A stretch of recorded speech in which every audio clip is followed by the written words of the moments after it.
Welcome to Heart of Change podcast, where we explore heroic and inspiring stories of change. My guest today is Rick Minnich. Rick is an American independent filmmaker based in Berlin, Germany. Rick has been writing, directing, and producing award-winning shorts and feature documentaries since 1993. He has an appreciation for storytelling from the heart and a deep love for humanity. Rick and his family had an unexpected change enter their lives when amnesia hit their door. Today, we'll be discussing Rick's documentary, Forgetting Dad, in 2008. Rick is an example of someone who has learned to navigate unwanted change in his life. I look forward to a great conversation with Rick today, and I'm certain you will gain a lot of wisdom from his story. Rick? Thanks for having me. Yeah, thanks for being here. I really appreciate it. We had met and chatted briefly, and we had discussed your story about your father getting amnesia in 2008. And as anyone who knows, having an unwanted change requires a lot of adaptability, strength, and fortitude. So it's just an honor to sit down with you today and learn more about your story. Well, it's great to be here. Yeah. So you live in Berlin, Germany. Mm-hmm. And did you come here in 1990? Is that right? Yeah, I came here in 1990 after I graduated from college in New York. Oh, that's great. So what brought you here? What sort of prompted you to come to Berlin? Well, I had the good fortune that I got to do a semester abroad my junior year of college. And I went to Vienna and learned German. And this was in 1989, so it was still the end of the Cold War. The Berlin Wall was still up. And I got to travel around a lot in Eastern and Western Europe and in the Soviet Union. And I came to Berlin with a buddy of mine, and we stayed in West Berlin. And back then you could get a day visa to go into East Berlin. You had to get out before midnight. So we did that. So I got to see both East and West. And I was completely intrigued by Berlin. And I decided then that after I graduated a year later, graduated from college, that I would move to Berlin. And while I was back there in New York finishing my studies, the Berlin Wall came down, and that really made me want to come to Berlin. So that's what I did. Sure. What an amazing experience to have as a young man, to experience such a cultural change in the world alone is something to discuss. So you come here, and were you already making films at that point when you were in Berlin? I had made a few little Super 8 films before then. I actually started making films when I was 12 years old because I got my first Super 8 movie camera, and that was a time when the first of my 3 half-brothers were born.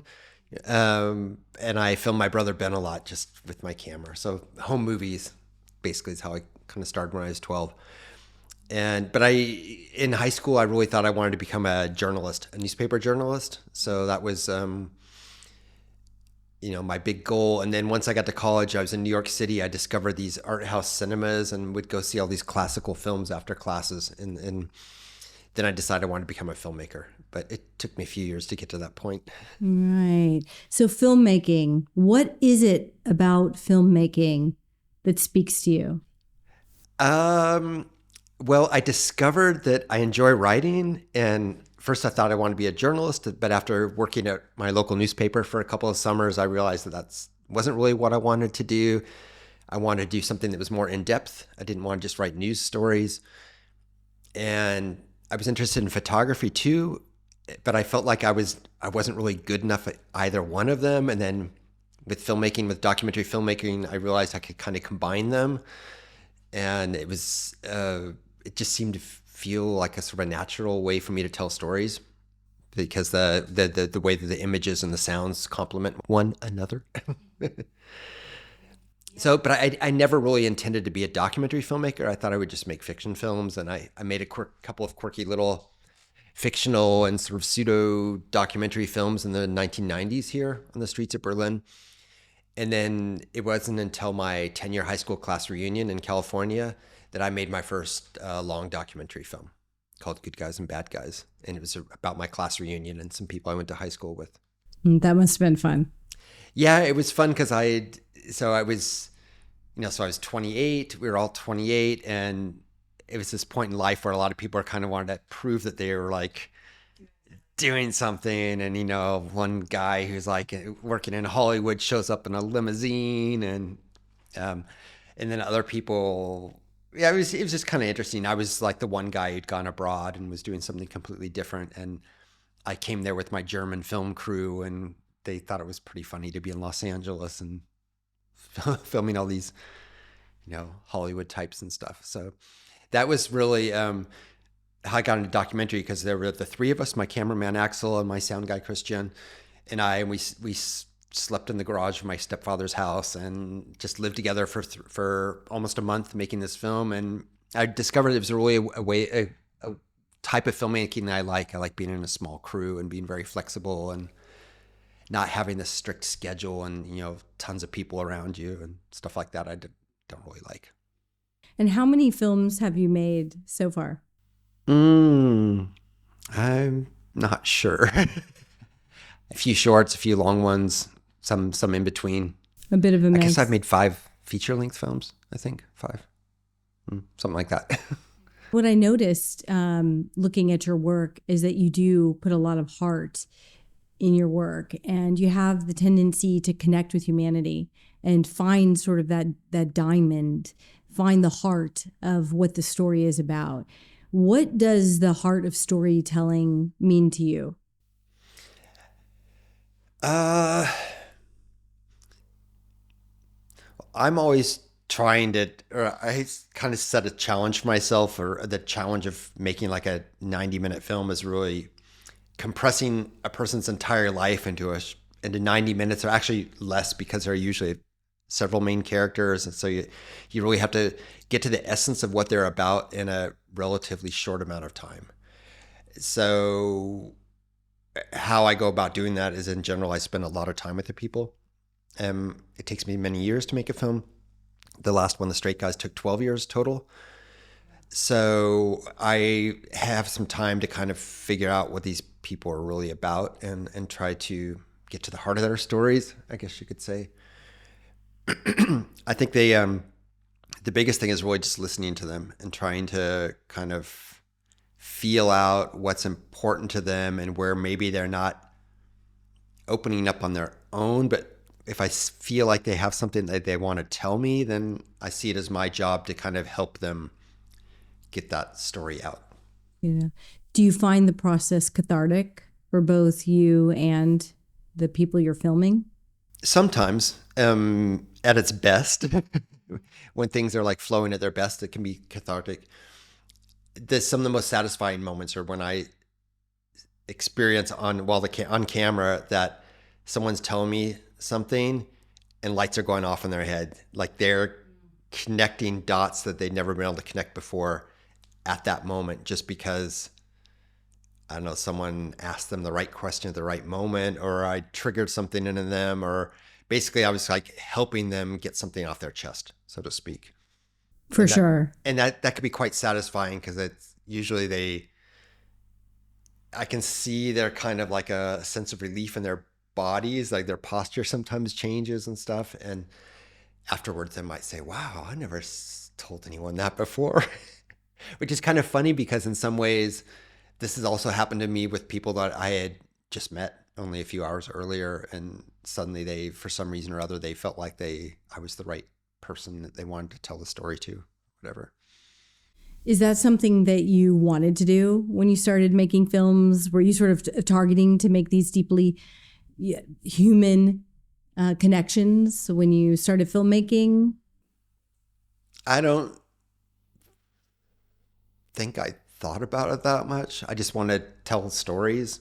And then along the way, I discovered that, there are different types of different genres of documentary filmmaking or storytelling. There's like the character-driven story, and there might be like a topic-driven story, or they're like more essay-type films, and I've kind of settled more on this character-driven story, because I discovered that I'm more interested in exploring people and their personalities and why they do what they do, and I'm less interested in exploring some abstract topic and having a lot of experts kind of dissecting some subject, I don't know, climate change or whatever.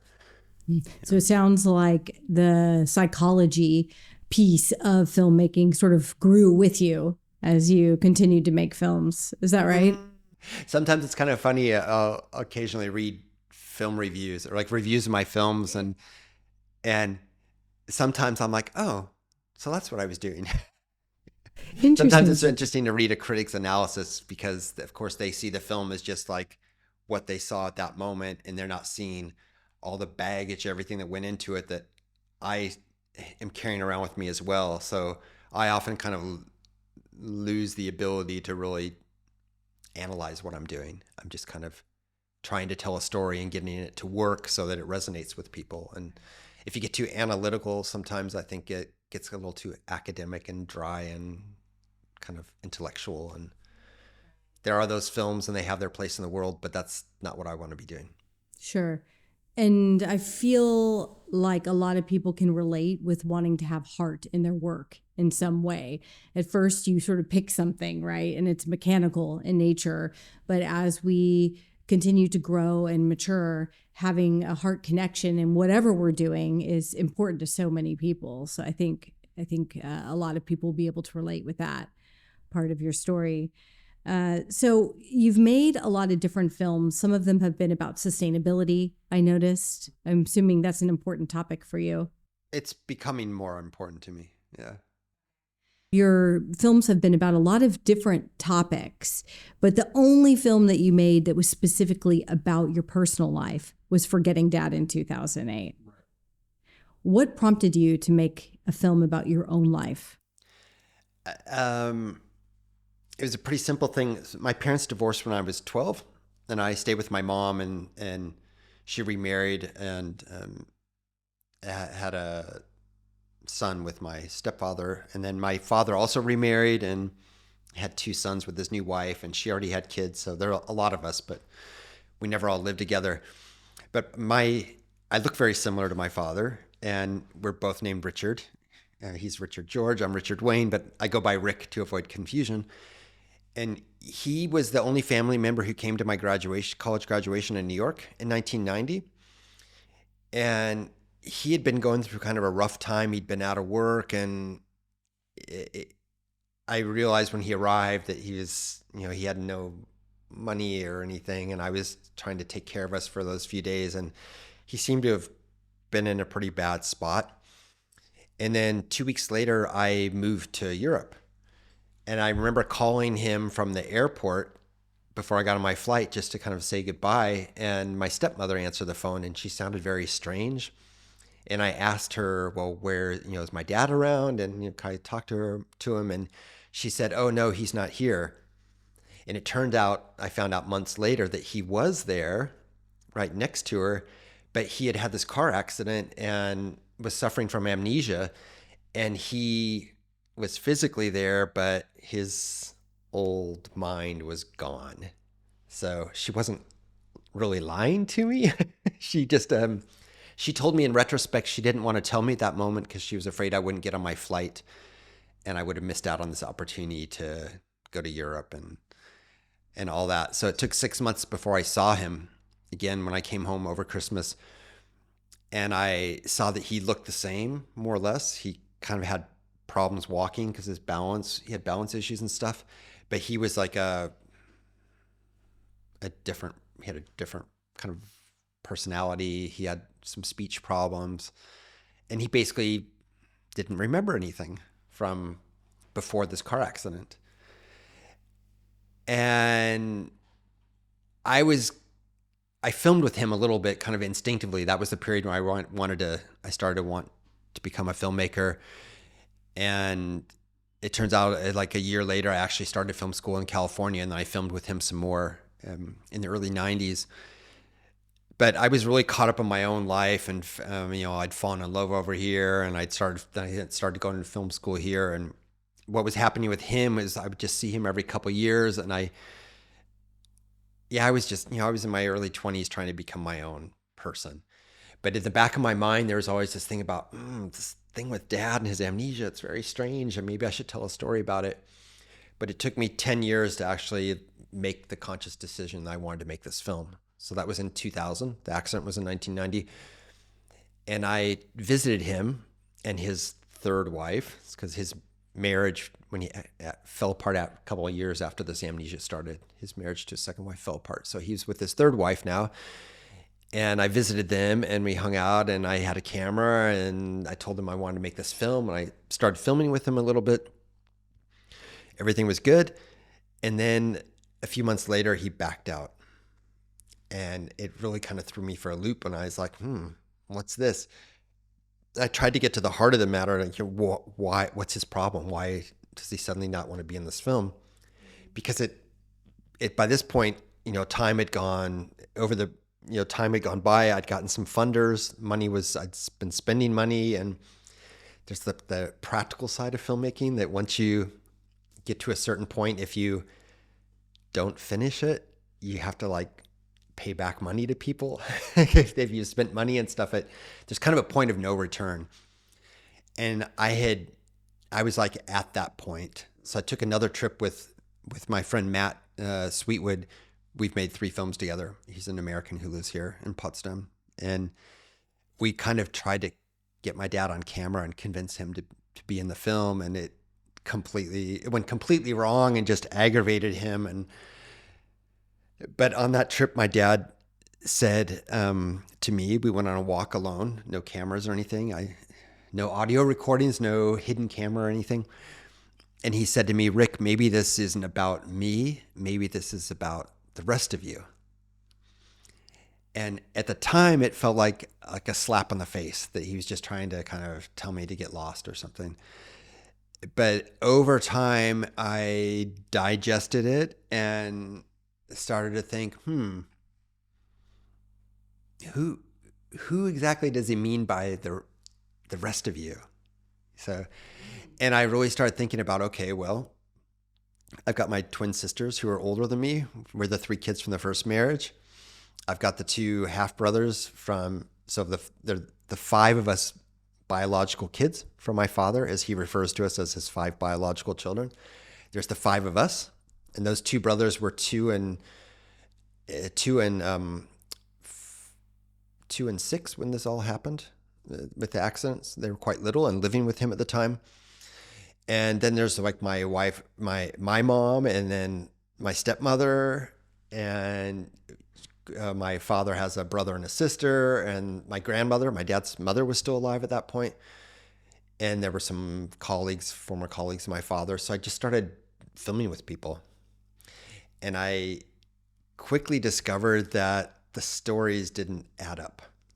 The stories that my father told me about his amnesia and the stories that other people were saying about what actually happened while I was embarking on my new life in Europe, what was going on back in California, it didn't all match up. Which, when you're telling stories, that's a great thing, because it's like, something's fishy here. It's like, who's lying? Or who's bending the truth a little bit, or who's trying to hide something. So that really got me hooked. And I still made some attempts to get my dad on camera, because I always felt like the only way to get the truth is to go to the source, to really get it straight from the horse's mouth, I should say. But that just didn't work. It just didn't work. If you see the film, you see how it ends. But in the end, I think it was actually better, because it forced me to kind of take an indirect approach to getting answers. Because the answer that Matt, my filmmaking partner, kept asking me is like, Rick, if you knock on your dad's door and you can ask him one question, what would it be? And really the driving question for the film is, why did his memory never return? Because the doctor said that he should recover in a year or 2 and his memories would come back and he could get back to his old life. But it never happened. And that's what was like the I know, rational part of me, or the intellectual part of me, was seeking a rational answer, like a black and white answer. There's got to be like some medical proof that he has this condition. It's this or it's that. And I was really determined. I was in like my late 30s when I was making this film. I was really determined. I'm going to find this answer. I can find this answer. And the harder I tried, the more my father distanced himself from me. And he started telling me things like, you're in the thinking world and I'm in the feeling world, and or you're stuck in the clouds in the thinking world and stuff. And he was always kind of like putting me down as though like he had moved on in life when it was in some other higher universe, and I was like stuck in this thinking world. So there was a lot of background tension and stuff, but I don't think I set out to make a film about myself. I set out to make a film to try to solve the mystery of my father's amnesia. And what we discovered in the editing process when we had test screenings and stuff is that the film needed something to hold it together. And we realized that I was the glue that kind of held it together. And that's why I narrate it in the first person and tell the story from my perspective, kind of how I experienced events.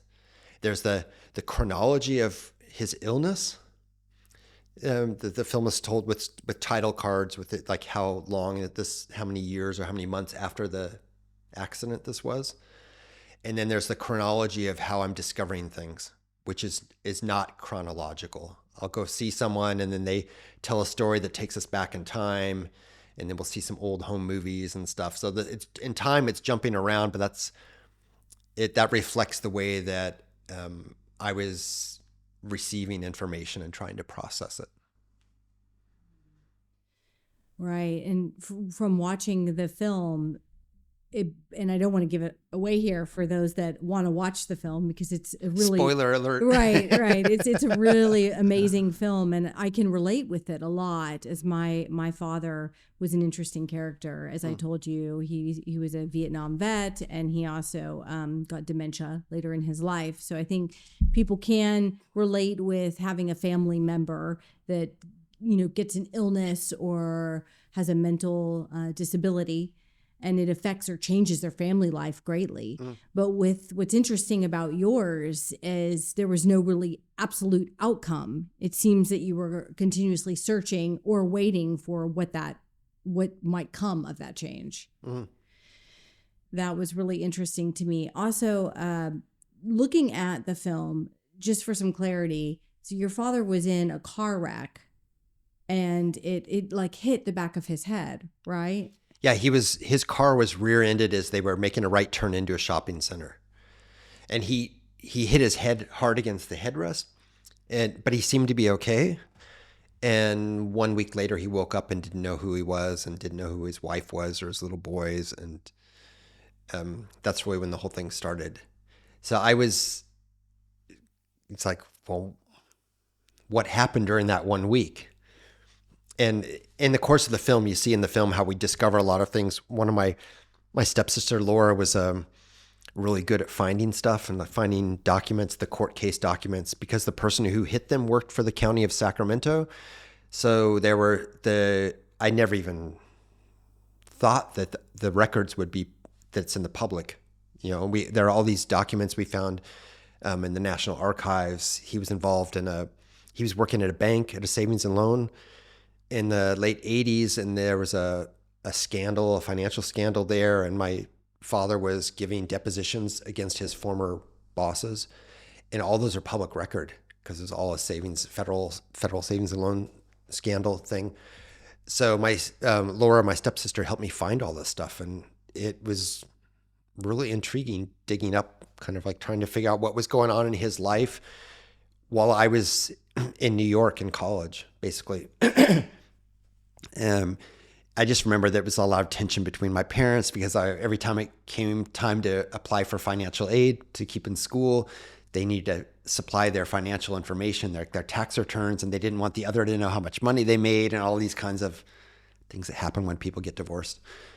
So I just remember that kind of messiness of it, and I didn't really think too much about what my dad was actually going through in his daily life and his work problems. But that comes out in the film. Interesting. So maybe some potentially shady background pieces to the story that were emerging as you were going through making the film that made you question. There was we were discovering shady stuff that I remember just from the news when I was a teenager about all these savings and loan scandals, these banking scandals during the Reagan era in the 80s. You know, lots of people making lots of money very quickly and not necessarily legally making lots of money.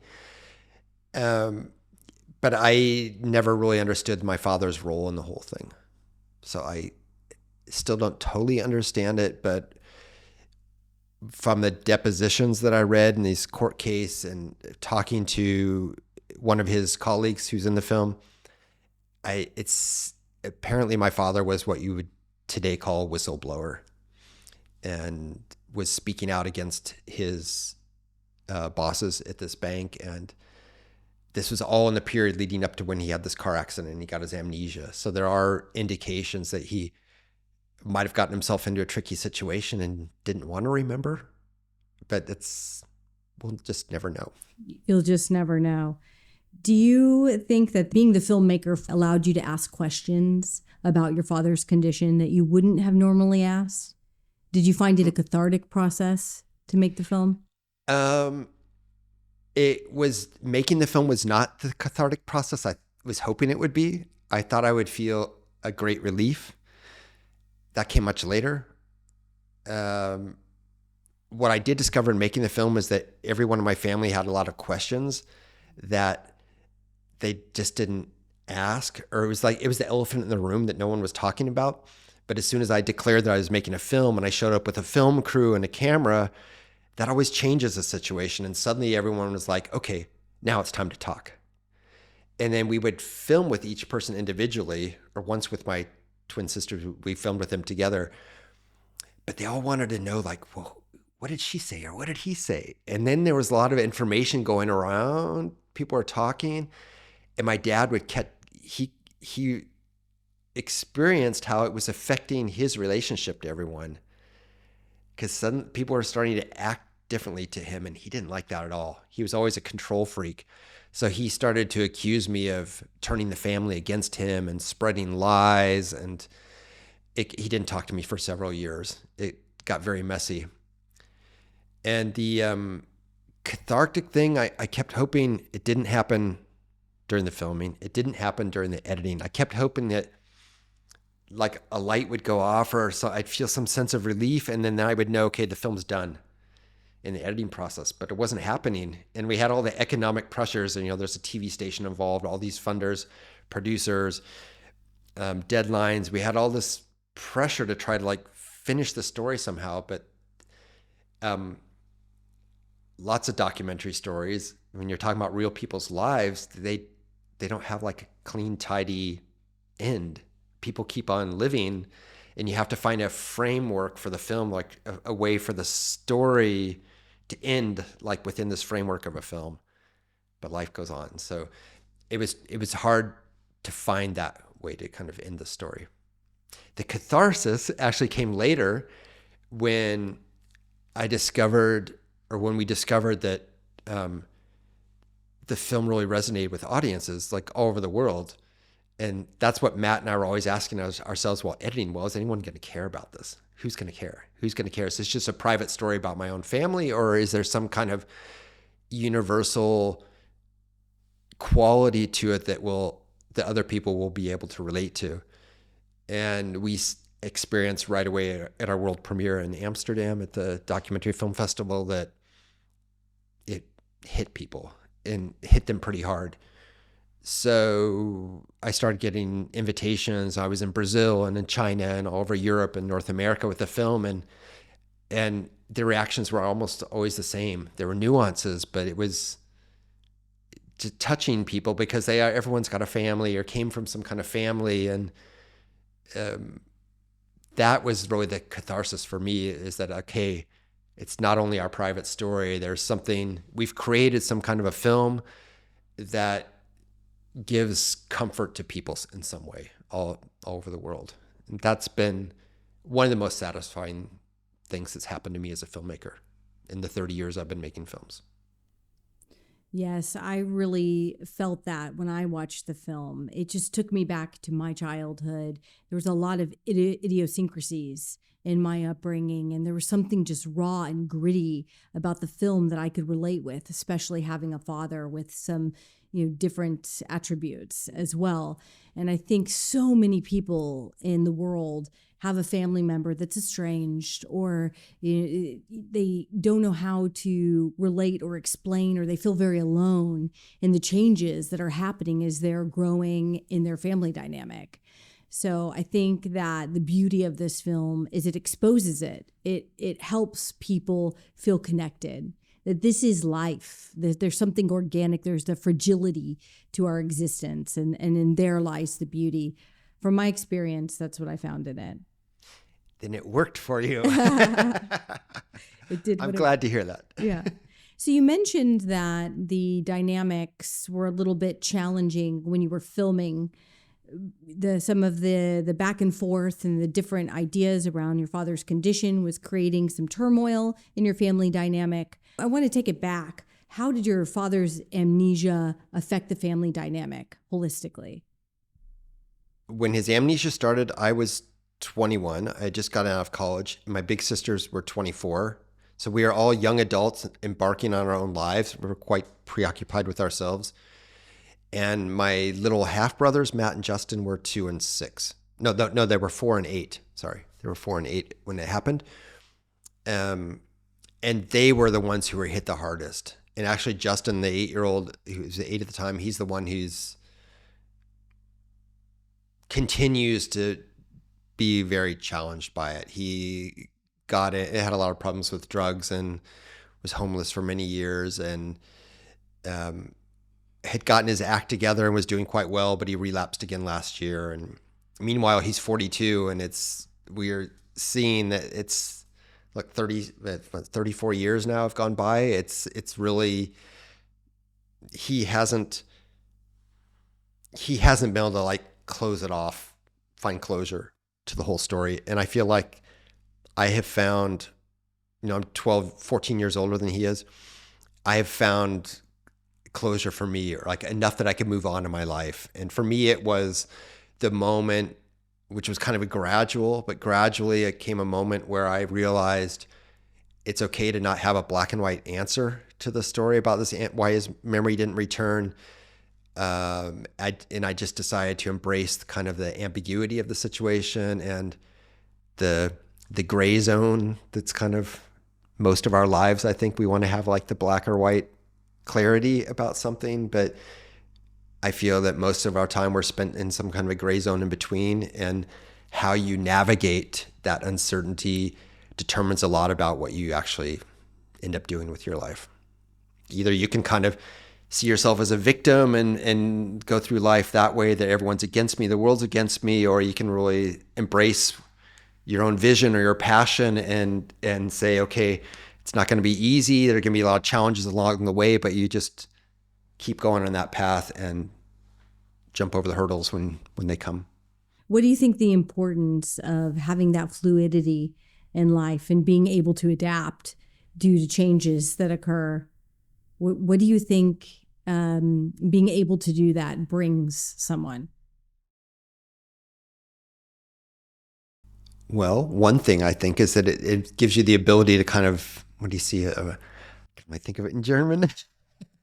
To look over the edge of your plate is how they'd say it in Germany. It enables you to look outside of your own kind of field of vision and maybe experience other people with more empathy. Because you're not so focused on your own self, I guess. I was thinking recently about the journey. We're always looking for the black and white, as you were saying, in life.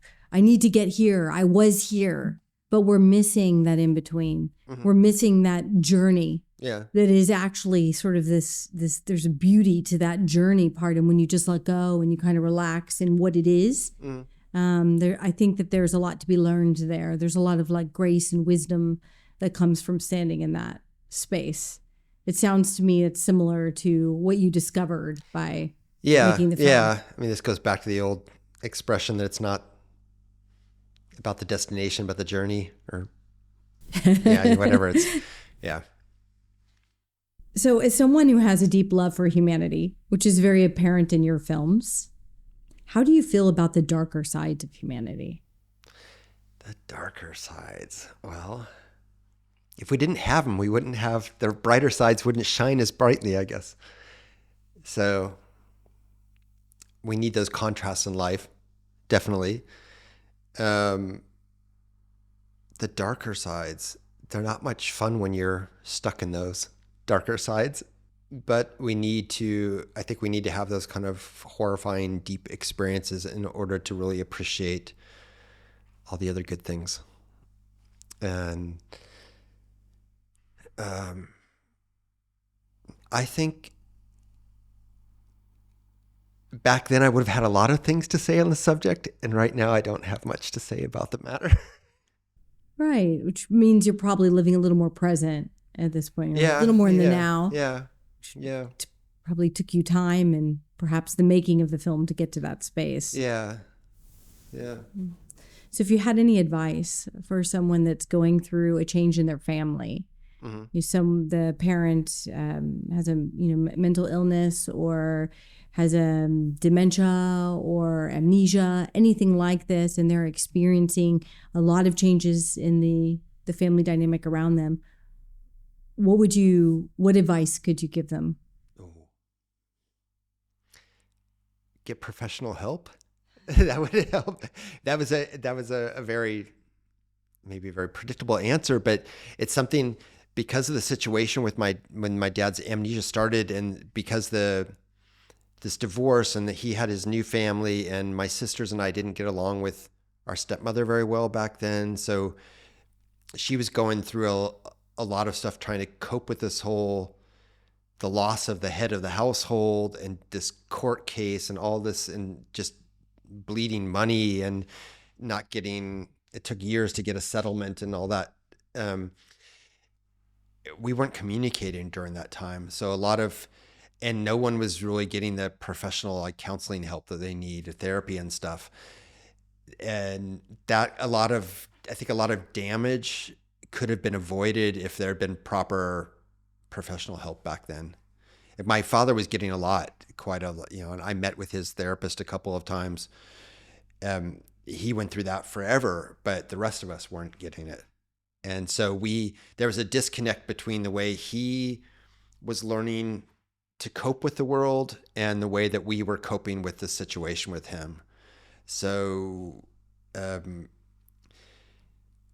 why that happened is just a lot of it is a lack of communication and the finding and these whole family dynamics. When I finally did get some professional help, when I was actually, after the film was done, it was more of when I was traveling around with the film and seeing what was happening and what was happening to me, that I started getting kind of out of balance even more than I was when making the film. And then I started seeing a therapist to kind of figure out what was going on there. And it was helpful to some degree. Sometimes I thought the process was pretty unpleasant. I have no regrets that I did it, but I don't know that I have.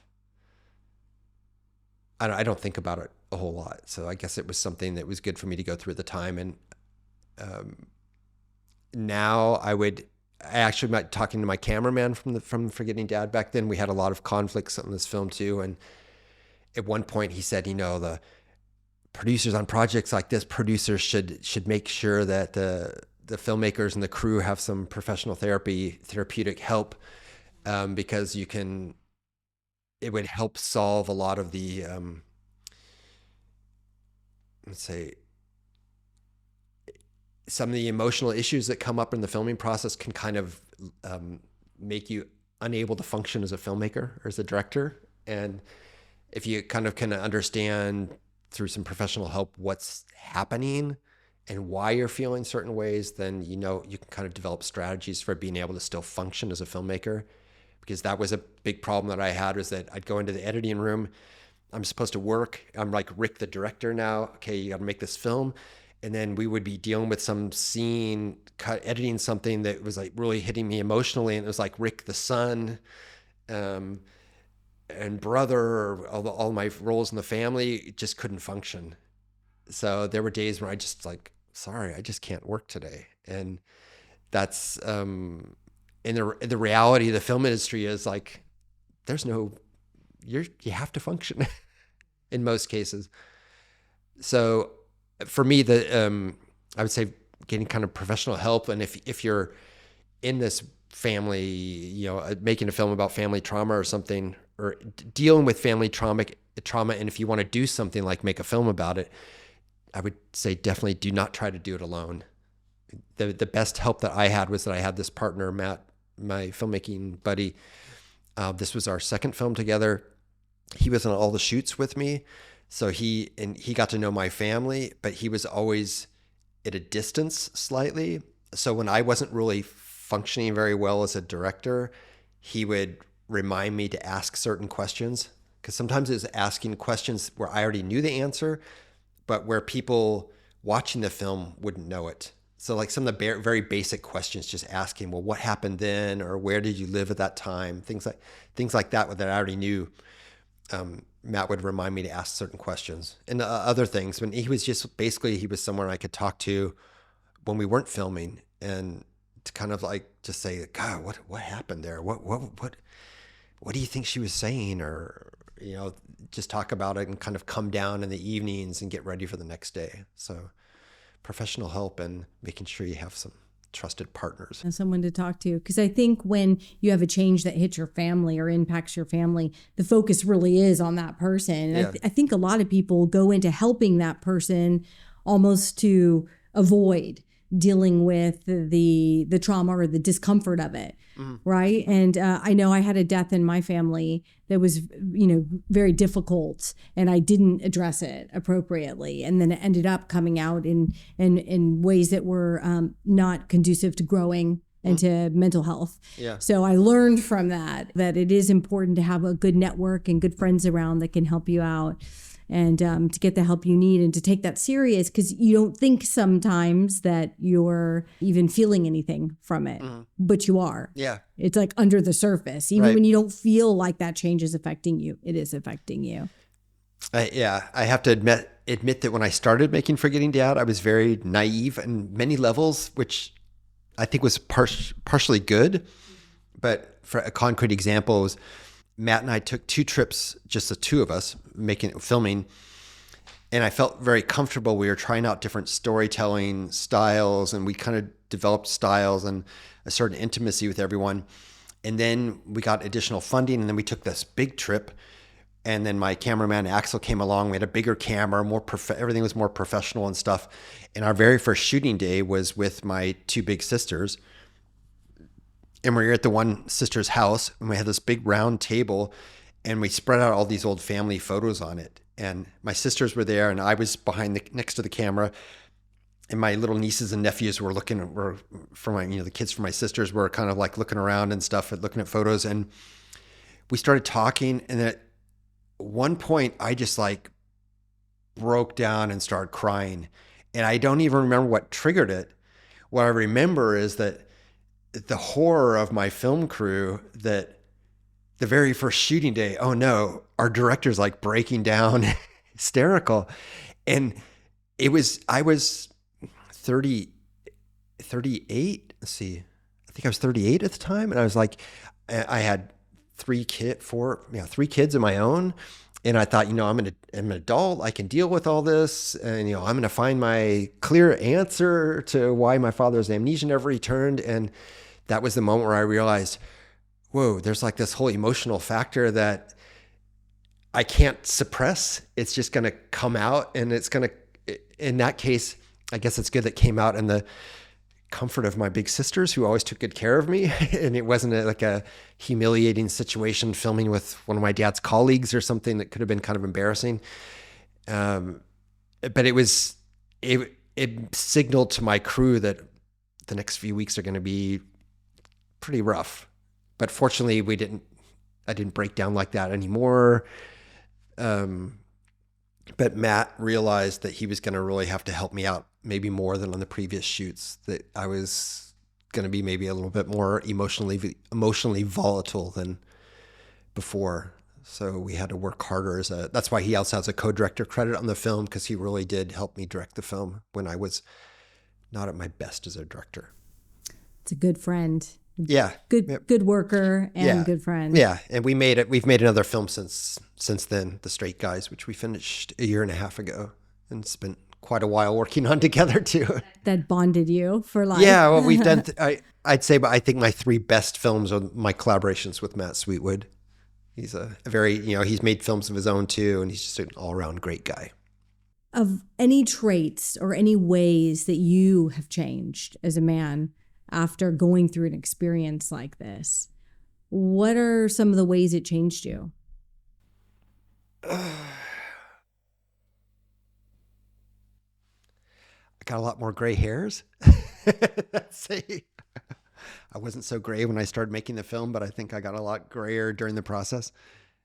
Wiser. I think just grayer, maybe a little wiser, but it did take its toll in many ways. I think I've become maybe a little more patient, but that might also be part of the aging process.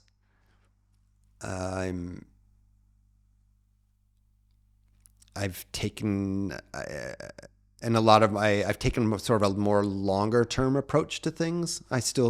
Also when I start projects now, I tend to spend more time thinking about, is this something I really want to spend the next several years working on? And I sometimes slowly get into making new films and start shooting a little bit and spending time with people before I actually make the decision if I'm going to make the film or not, because I know how long and difficult it can be, and depending on the subject matter, how much it might stir me up emotionally.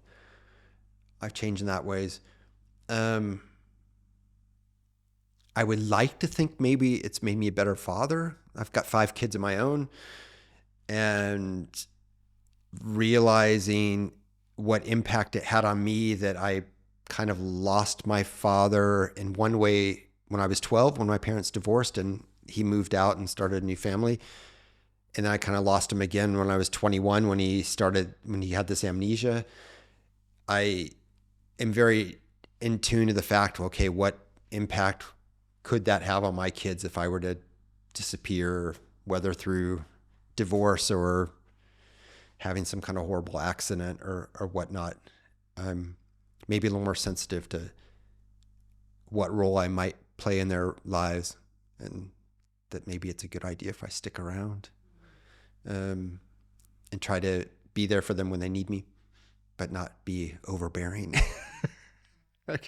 That's a great trait, is taking your hardship and using it to better your life in some way. Be positive from the experience, because it was a difficult experience. It wasn't a positive change, but to try to get something out of it that was sort of a growth mindset is good.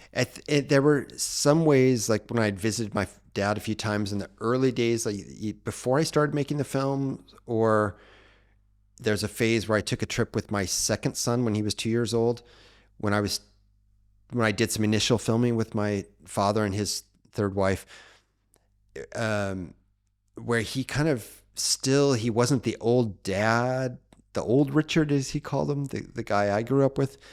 He was the new Richard, his new personality, but there was still some kind of fatherly wisdom that he was giving to me, kind of, and he observed very closely how I was dealing with my son Jonathan, and he was very in tune to what Jonathan was feeling.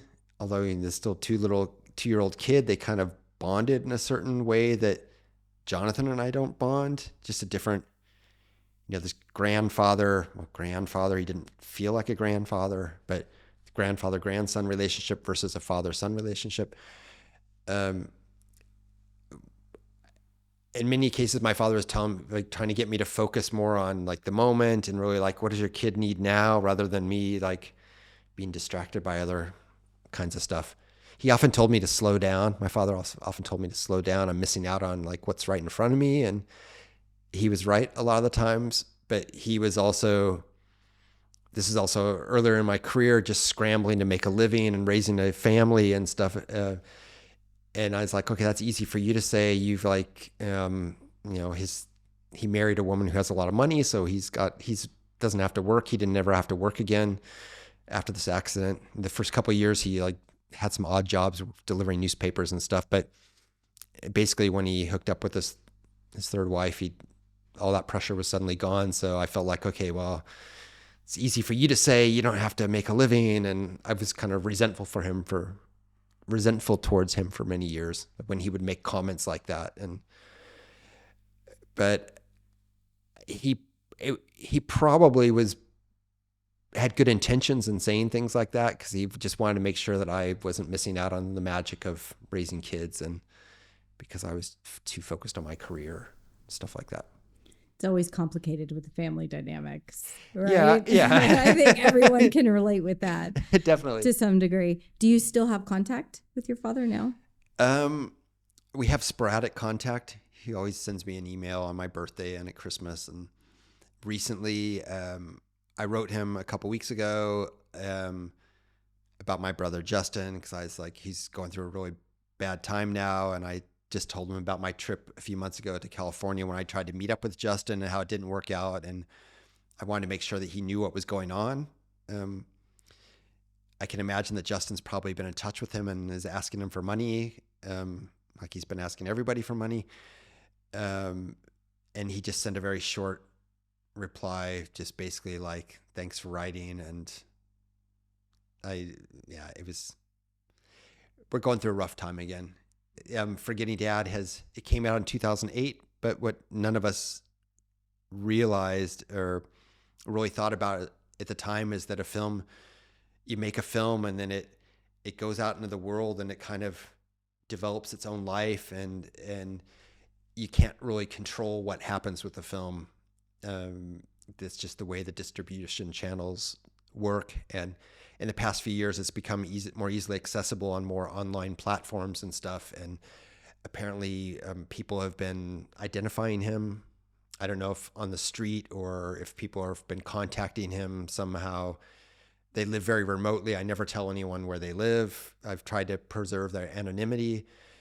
But, with the internet these days, it's pretty easy to find people. So I think he feels like I've invaded his privacy, and he's very resentful. But I told him on many occasions it was his decision to not be in the film. I always said, okay, I want to give you the opportunity to tell your side of the story, which offended him because he says, okay, that's implying that there's my side and your side and that there's like a right and a wrong. And I'm like, no, I just want you to say how you've experienced things. And he decided not to. And because he was always a real control freak, I think that's a quality that has persisted in his new personality or whatever, in his new life. And he has a hard time dealing with the fact that he has no control over the life of this film, and the version of his story that my colleagues and I told in Forgetting Dad is the one that's circulating out in the world, and he can't do anything about it. Interesting. So maybe he doesn't see like the beauty of the film and the fragility of the film, but more of the difficulty of the dynamics of it.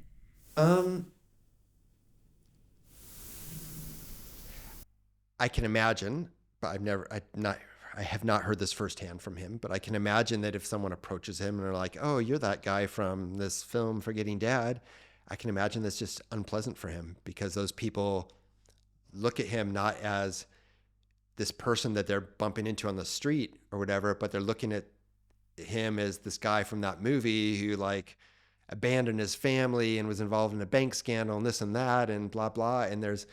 And rather than taking the time to get to know who he is today. And I can imagine that's unsettling for him. But I can't give you a firsthand answer from him. The last time I saw him was in 2016. So that was 8 years ago. And at that time, he told me that he had watched the film. He'd gotten a DVD from his brother and had watched it. And he said it wasn't so bad.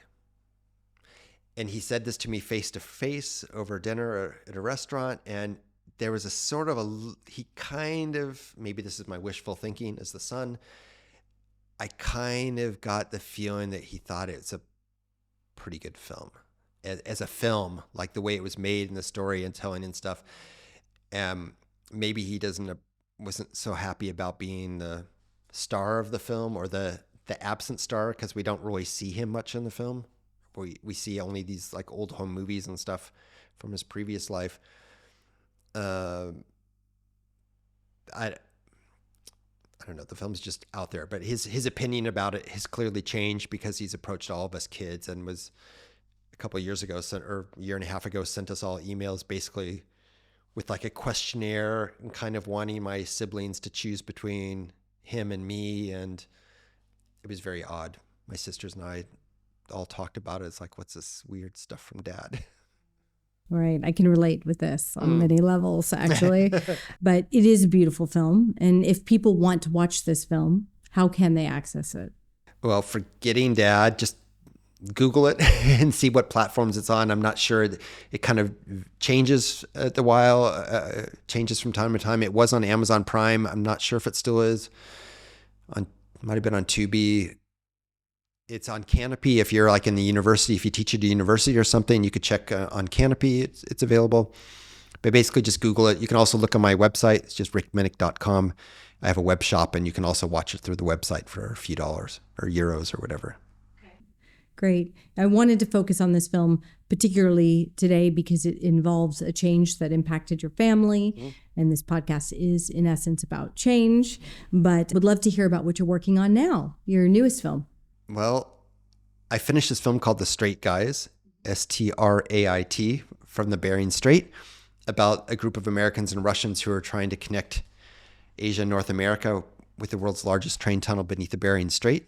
There's only a lot of people don't know that there's only 80 kilometers or 50 miles of water separating Russia from the United States up at the Bering Strait, so Alaska from Siberia. And there's been this idea for 150 years to build a train connecting Asia to North America, so the whole world would be connected by rail. And I made a film about the people who made that. Filmed it in Russia and in the United States. So that's kind of traveling around the world some. I will be releasing this later this spring, a film called The President's Tailor, about a Holocaust survivor named Martin Greenfield, who moved to the U.S. after World War II and became a famous tailor. And he makes suits for all the American presidents and lots of movie stars and celebrities and stuff. And then I am also, 2 years ago, I shot a film with 4 climate scientists from Colorado State University on the northern coast of Alaska, so at the very top of the United States. They're doing some research on changes in the weather patterns there caused by the permafrost, the frozen soil thawing, and microscopic particles getting up into the air and stuff. So I'm making a science film, my first science film. The Big Thaw is the title, the working title. And that, I think, might be done in a year or so. So I'm also really focusing on the 4 scientists. We lived together for 5 weeks in this very remote place. So I got to know them. So it's a kind of a combination of like,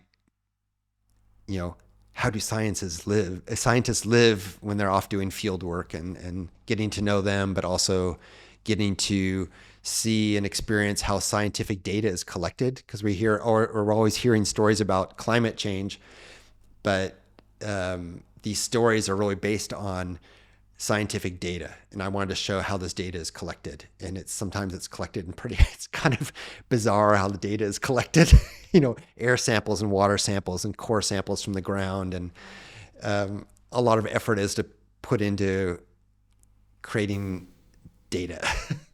Yeah, so it sounds like it'll have the human factor, but it's also going to be the process. Yeah, it's going to be, it was kind of an experiment too. I ended up shooting without a crew this time for just logistical. There was only room for one person to come along, so I had to do it all myself, which had a whole other set of challenges. But we'll see. I think next year sometime, The Big Thaw should come out. Great.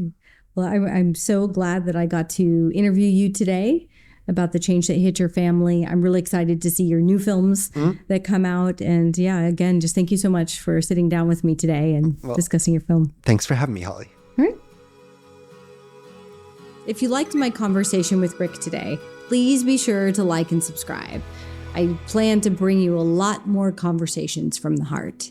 Thanks so much.